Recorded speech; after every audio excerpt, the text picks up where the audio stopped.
سامعین کرام، السلام علیکم ورحمۃ اللہ تعالی وبرکاتہ۔ الحمدللہ نحمده ونستعینه ونستغفره ونؤمن به ونتوکل علیہ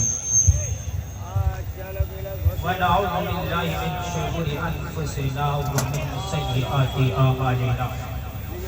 ومن يهده الله فلا مضل له ومن يضلل فلا هادي له، اما بعد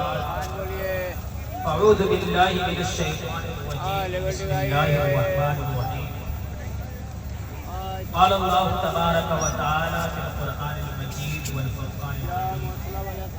الا ان اولیاء اللہ لا خوف علیہم ولا هم يحزنون۔ صدق اللہ المولانا العظیم وبلغنا رسولہ النبی الکریم۔ آئیے سب سے پہلے انتہائی خلوص و محبت کے ساتھ گنبد خضرا کی جانب لو لگا کر بھیک دینے والے آقا و مولا، مدینے کے تاجدار، ہم غریبوں کے غمگسار، سیدی ابرار و اختیار، آقا نامدار، شہنشاہ وقار، رحمت للعالمین، طٰہٰ و یاسین،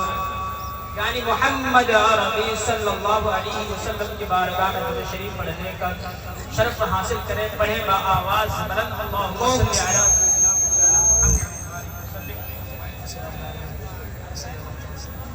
صلاۃ و سلام علیک یا رسول اللہ صلی اللہ تعالی علیہ وسلم۔ حضرات محترم، اب میں بلا تاخیر اپنی بات آپ کے سامنے پیش کرنے جا رہا ہوں، بغور آپ لوگ 5 منٹ سماعت فرمائیں۔ میں آج آپ کے سامنے اس پرانے زمانے کی بھارت کی بات کرنے جا رہا ہوں جس وقت حضور خواجہ غریب نواز تشریف لائے تھے۔ جب اس بھارت میں حضور خواجہ غریب نواز تشریف لائے تھے تو وہ کوئی چھوٹا سا بھارت نہیں تھا، بلکہ اس وقت بھوٹان بھی بھارت میں شامل تھا، پاکستان بھی بھارت میں تھا، سری لنکا بھی بھارت میں تھا،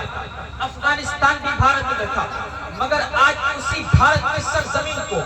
اپنی ماتھے کی نظر سے دیکھ رہا ہوں کہ وہ چھوٹا سا بھارت ہے، لیکن کل کا وہ بھارت تھا جس میں حضرت خواجہ غریب نواز تشریف لائے تھے، اور اسی بھارت کی سرزمین میں ایک یعنی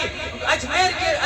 پاک کی سرزمین کو حضرت خواجہ غریب نواز نے مرکز بنایا تھا۔ اور یاد رکھیے کہ مرکز ایک ہوتا ہے اور اسی مرکز سے منسلک رہ کر کام کرنے والی کوئی برانچز ہوتی ہے۔ ٹھیک اسی طریقے سے غریب نواز نے برانچ بنایا تھا۔ ایک برانچ مہرولی میں ہے جہاں قطب الدین آرام کر رہے ہیں، ایک برانچ دلی میں ہے جہاں محبوب الہی آرام کر رہے ہیں، ایک برانچ کچوچا میں ہے جہاں محمد اشرف سمنانی آرام کر رہے ہیں، ایک برانچ مہریرا میں ہے جہاں شاہ برکت اللہ آرام کر رہے ہیں، ایک برانچ کالپی میں ہے جہاں سیدی فضل اللہ آرام کر رہے ہیں، ایک برانچ پاکستان میں ہے جہاں فرید الدین آرام کر رہے ہیں، ایک برانچ یعنی بیریا کی سرزمین پر ہے جہاں حضور شاہ اسود اللہ آرام کر رہے ہیں۔ اور میں آج کی بات نہیں کر رہا ہوں، میں کل کی بات بتا رہا ہوں کہ میرے خواجہ کے اشارے بڑھتے رہے اور برانچز بڑھتے رہے،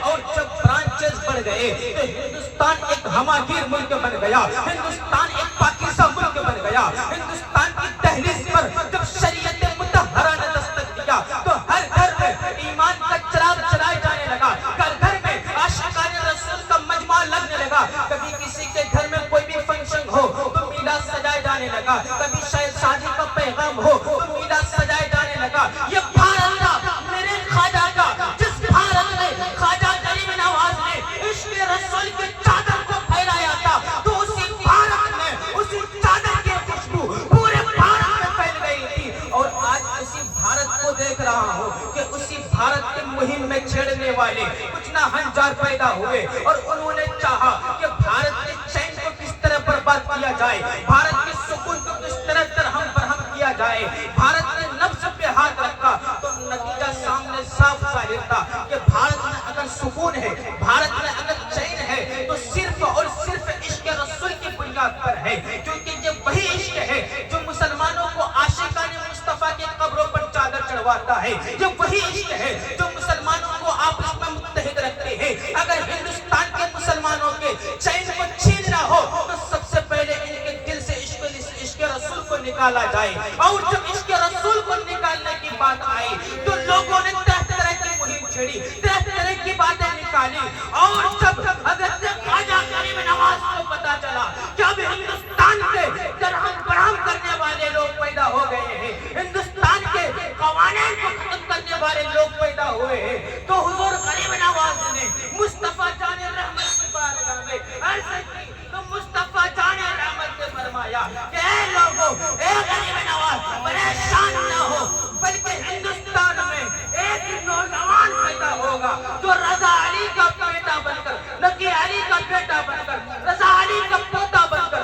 احمد رضا پیدا ہوگا، اور جب احمد رضا پیدا ہوگا تو ادیان باطلہ کے خلاف ایسی تلوار چلائے گا کہ باطل مٹتے چلے جائیں گے اور اسلام کا پرچم لہراتا ہوا نظر آئے گا۔ وادی رضا کی ہے وہ ہے، یہ والا رضا کا ہے، جس سمت دیکھیے وہ علاقہ رضا کا ہے۔ وما علینا الا البلاغ۔ السلام علیکم۔